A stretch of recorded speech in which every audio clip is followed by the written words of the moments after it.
Xo'sh. Mana stolni qo'ydik. Mana bu shunchaki prujina bilan tarang bir tarafga tortib turishga xizmat qiladi. Qolganlari bu oporga xizmat qiladi, tayanchga. Xo'p, mana shunda tekshirib ko'ramiz endi. Lineykalar tekshirildi.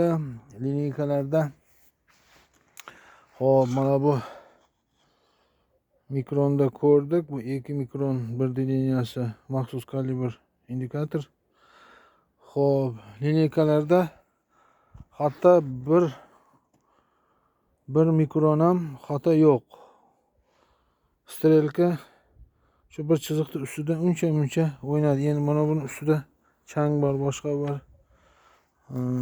Artilyapti.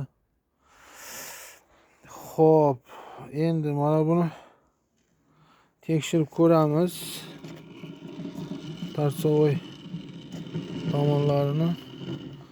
Xo'p, buni o'rtalariga keldi. Oxiriga kelganda yana 0 ga keldi. 2 sutka rostlash kerak buni, bu yoqqa surish kerak. Xullas shunday qilib rostlanadi.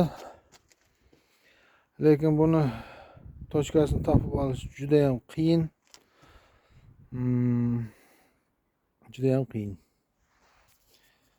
Davom etamiz.